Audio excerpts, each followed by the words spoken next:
They laugh at me because I'm different. And you know what? I laugh at them because they're all the same. Hi, everyone. My name is Vinita Puri, and I am so proud to be a part of this anti-bullying revolution. This is a revolution because revolution is a call to action. It's a call to action for social change, for us to all take equal social responsibility for recognizing our own biases, our own judgments, so that we know that we are living in an inclusive and accessible world. Saying no to all forms of violence sounds easy, but it is challenging. It is challenging because a lot of this is unconscious. A lot of people don't even know, don't even realize that they are being racist, that they're being sexist, that they're being homophobic, that they're being ageist. A lot of people just don't know that they are being this way because of all of their ingrained beliefs. And these things don't just come from anywhere. Diversity means difference. That's really what it means, is difference. And difference can be beautiful. If we're all the same, frankly, I think life would be kind of boring. Diversity is the recognition and acknowledgement of individual differences. So in other words, we are all different, but we are all equal in value. And this is such a simple concept, but it is such a difficult concept. Since historical times, you know, there's always been one country oppressing another. There's been war, there's been conflict. It happens everywhere. And so I think it's really, there's come a time now, I think, in this world where there is some recognition that, you know, this harms all of us. When we discriminate against one person, we're actually hurting ourselves, because we have to live in a common place. We live in this global world of ours, and violence and harm and aggression, it can only harm the world. So the golden rule I want to keep with all of you today is to treat others as you would have them treat you. It sounds easy, and I'm sure many of us were taught this as kids, but for some reason, there seems to be a disconnect. When things happen to us, people get defensive sometimes, but it's really important to hold back and really think before we speak, to really process how this would make us feel, to put ourselves in somebody else's shoes. So what I'm saying here is that if we want to strive for equality, we need to really understand what that means. It doesn't just mean using kind of polite, superficial terms with different types of people. It means really understanding what must that feel like to be in someone else's shoes. So one thing I want us to understand is that it's a basic need for all of us on this earth to feel like we're part of a community, to feel valued, to feel that we have unique contributions. Discrimination of any kind, any kind, meaning any way that somebody is not allowed or not able to access their fundamental human rights, freedom of speech, freedom of choice, freedom to do anything really. This is a restriction to their human soul. And that is not for anyone else to control.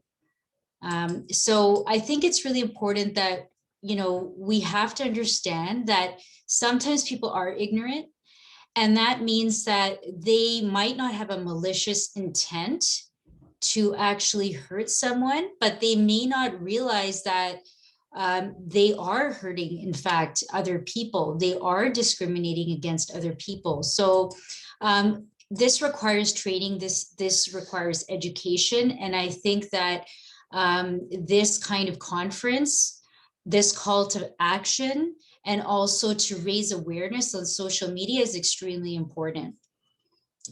So why are people ignorant? Well, there are many reasons for this. It's our history, it's our family, it's our culture sometimes, it's the way that we were raised, our socialization. There's many factors that affect the way that people think. And the way that we think clearly affects the way we feel, and then it affects the way we behave with others. So it's really important to, first of all, do some internal work with ourselves and to recognize that what our biases could be and where we learn those biases from. So once we are transparent and acknowledge and are honest with ourselves, then is the time that we can actually reach out and learn some skills for how to engage and speak with others and how to learn to live in a diverse society. So the first step, I want us to think about how we feel when we are victims of discrimination, of bullying of any kind. It's really important to learn assertiveness. Okay, so assertiveness is not aggression. I want to be clear about that. Assertiveness means that we want to speak up for ourselves, and we have to be careful how we do that. So I believe if we do that in the same way that the perpetrator does that, if we are aggressive towards others, then it sometimes reinforces the same stereotypes about us.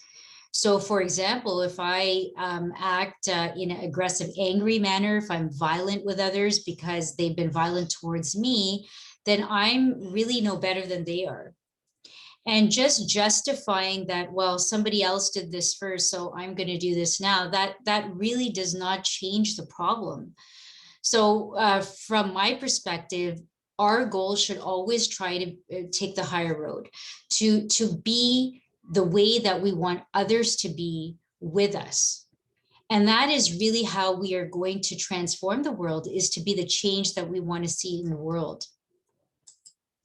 So what does this mean? This means, first of all, setting some boundaries for ourselves. So if somebody is saying something that might be insulting or offensive or hurtful, maybe point it out to them and say, you know what you just said, I found it offensive. It hurt my feelings. I did not feel that that was appropriate. So there's ways of telling people that it is not okay to be talked to in a certain way or to be treated in a certain way. And it's really important that you are not just generic when you do that, that you actually give clear examples of what that could look like. So, when I entered the lunchroom at work, I noticed, and you want to make sure you say something like, I noticed or I perceive, because otherwise the other person might get defensive and say, I never did that, or, that's your perception of it. And it could very well be a misunderstanding. So you want to make sure that you're respectful when you point out what has bothered you, and you're very clear about what is okay and what is not okay, and why you feel that way. So setting boundaries is important. Some people don't feel comfortable doing that. I realize that it is sometimes out of people's comfort zone. They feel guilty, they feel selfish. Maybe they were taught that you don't talk back, or you don't, with a position of authority, or you don't want to cause conflict, or you don't want others to get angry with you. So sometimes this is what's called internalized oppression. And internalized oppression is when you, as a victim, make yourself feel guilty for something that you deserve. And that happens a lot. You should not feel bad for standing up for yourself, for setting boundaries for yourself, for being clear, because what happens is it festers inside. This develops into mental health issues. Of course, if you are not, if you're just sort of tolerating your workplace or tolerating what other people are saying, even on social media and things like that, that If you don't say anything, that means you're sort of accepting what is being said. And it may not be directly towards you, but maybe somebody else from your community or your culture. That is traumatic for your brain. That is hurtful.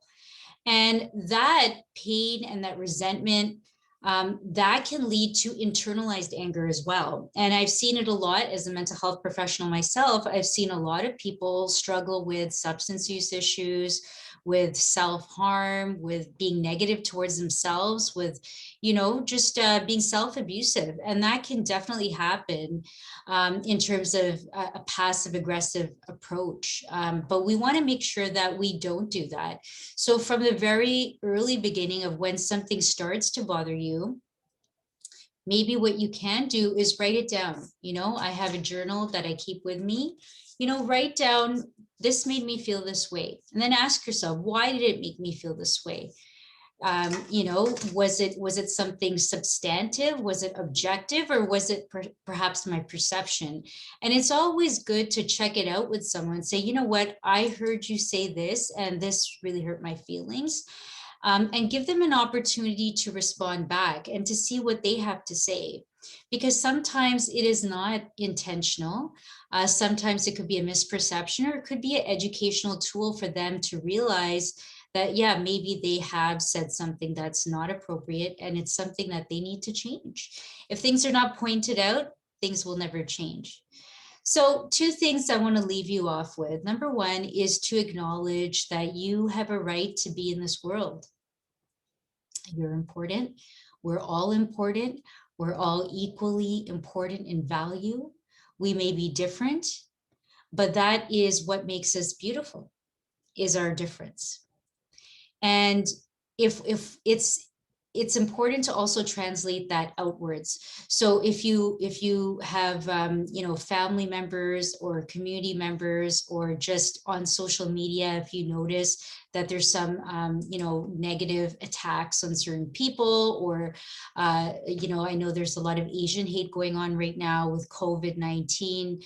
I mean, everyone's fight is our fight.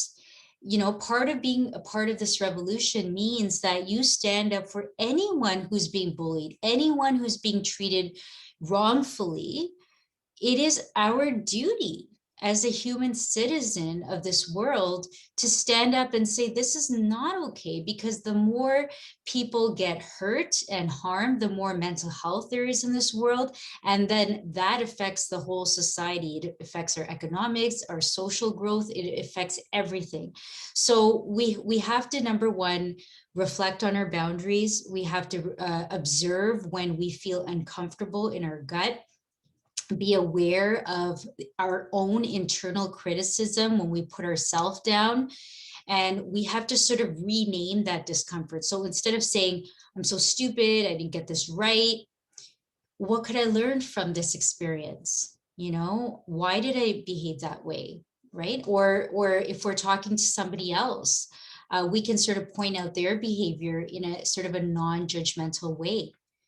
When you're speaking with others, when you're trying to educate ignorant people, and there are many ignorant people out there, but if we don't talk to them with some sort of compassion that maybe they don't understand, maintain eye contact, say, I'm sorry that this is, your perception of this, but this is actually the way it is. Right. And trying to explain things to people, it's education, it's training. We are more likely to hear things when we don't feel attacked. When we feel attacked by somebody, then we shut down. Then people don't learn, they don't perceive. So it's really important that when you do stand up for yourself, you're not standing up for yourself in an attacking way, in a blaming way, in an argumentative way. No, it's that, what, I'm so sorry that this is your belief or your perception. Is it okay if I kind of explain my perspective? And I want you to know that there's certain things that are really harmful, and I don't feel they're appropriate. So there are ways to talk to people. And I encourage you all to reach out for support, for mentorship, for coaching, and find ways to learn how to process your emotions so that it doesn't build up and it doesn't cause any more negative experiences for you. And the more that we do this, the more our world will heal, the more we will be able to live together in solidarity and do the right thing. So stand up when anyone at all, even if I'm not gay, if I'm not old, if I'm not white, I'm not Chinese, whatever I'm not, it's still, if anyone treats anyone wrongly, it's my fight. Okay. So I hope that was useful and helpful. I encourage you all to reach out for support, and I'm so proud to be part of this conference. Thank you for inviting me.